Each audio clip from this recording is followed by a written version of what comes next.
and more. This is the Mid-Morning to Kone Ku 100.2 Galaxy FM. Zzina.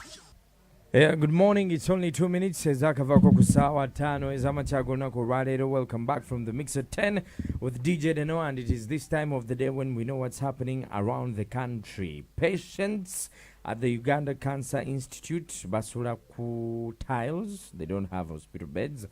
Police okoze enchuka omukulembeze w'eggwanga agenda kwogerako naffe olunaku olwaleero abasomesa. They are not separating abaana abali embuto n'abalala in boarding schools. Abaana abayonsa, they are sharing dormitories with those ones that are not. And of course, in Kakumiro, there's an 18-year-old who is accusing her uncle of raping her. Oh, that is coming up with Pamela.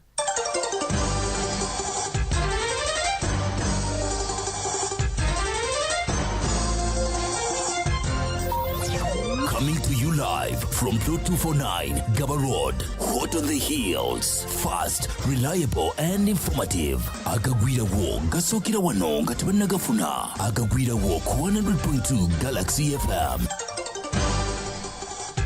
You can join in on this discussion on our social media. It's Galaxy FM UG on Twitter and Instagram, at 100.2 Galaxy FM on Facebook.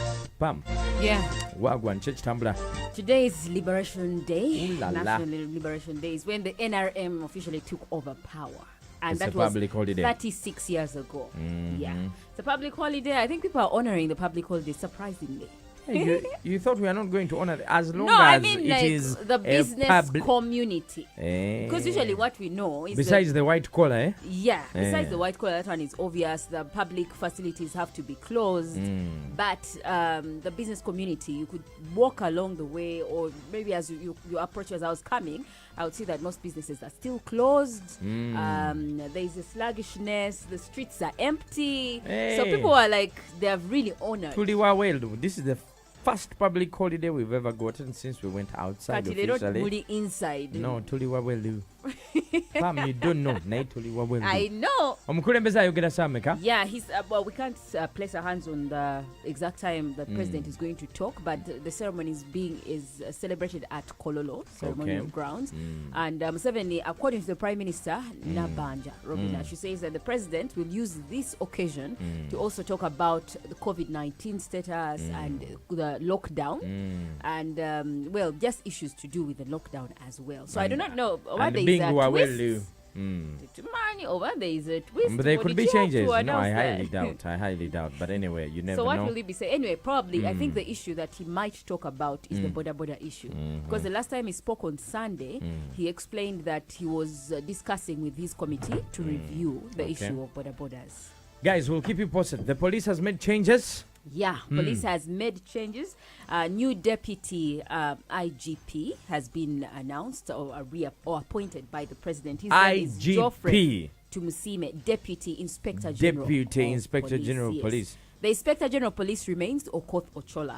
This The is a position new of the deputy, but they're vacant, I think, for Okay. over a year now, since we lost General Lokech. This is also another Major General.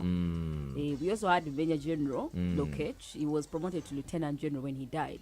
This is another Major General. But I think the performance of the Ugandan police has been better ever since we started having many major generals in there. In the system. Well, I think that the generals, or probably the army, is thought to be more disciplined, is lesser involved in corruption tendencies. So if maybe there was a shake-up and then a police officer was promoted to IGP. What do we know about the new guy? He's called Geoffrey Tumusime. Yeah, he's a Major General, and he has served as a Deputy Commander Air Force. Previously, he served as a Defense Liaison Officer at the headquarters of the East African Community, that is in Tanzania. In the past, he has served as a commander of UPDF Motorized Infantry Brigade. He has also been the acting Chief of Staff for UPDF Lance Forces. He has come with a lot of experience under his belt. Yes. We expect a lot of changes to see better performance. Yes, but it's so a good still thing. among the reappointments, the CMI boss, that is Grace Akulo, has been dropped. from the position as the Criminal Investigations Directorate head, and she has been replaced by Major Tom Magambo. Okay. Another major there coming in the police force. Then still among the changes, of course, no, this is not a change. Commissioner of Prisons, Johnson Babasaija, maintains his position as the Commissioner of Prisons. So those are some of the changes. Yesterday we heard about the Chieftaincy of Military Intelligence boss also being changed. Yeah. That's what I want in the Ugandan police.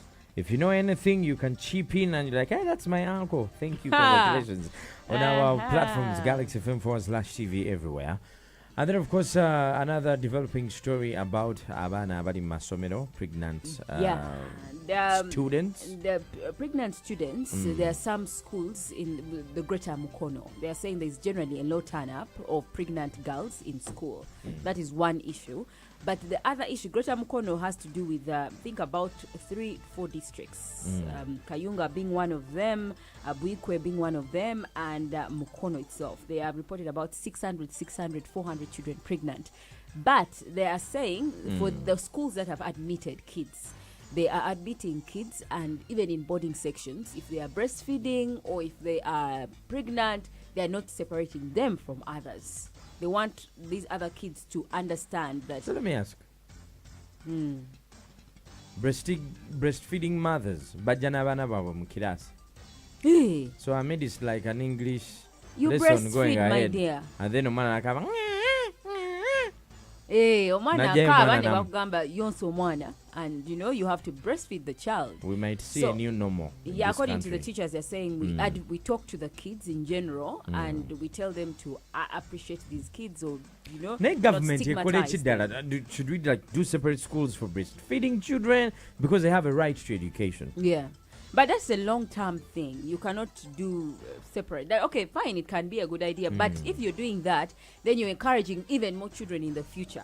Because what the government has done, this policy is short-lived. It's not forever. I think it's about a year or two, and then it's dropped. So that it doesn't continue. So if you get a separate school for kids, that means you're saying it's okay. From now onwards, it's going to be normal when you ask for pregnant. The onus is on the parents. Yeah. How you raise your child and how you make sure that your child is in school when she's supposed to and not just out there getting pregnant. Because Kati, what you two say, we can't start pointing fingers at the government. We can't start pointing fingers at the schools. The fact remains that vanabana by no soma, pregnant or not. Yeah. So the onus is on you. Gwengo muzadde omwana wo mukuziza otya omukuumi otya bwajja n'olubuto, that there are teenage fathers out there. Very many of them. There are many of them, but the teenage fathers are not so much in the picture. Because teenage fathers can go back to school. No one there's no tag on them that you have impregnated gundi oba ono. You know? So they at least they're but not they that still have to take care of their children, yeah? They're their children. They've brought another human being. There are those who have to take care, but there are those who are neglecting, and there are those who even are not aware that they are fathers. You drop in your comment on our socials, Galaxy FM UG, that's Instagram and Twitter, and 100.2 Galaxy FM. Chikumi Kawumuze Bidi.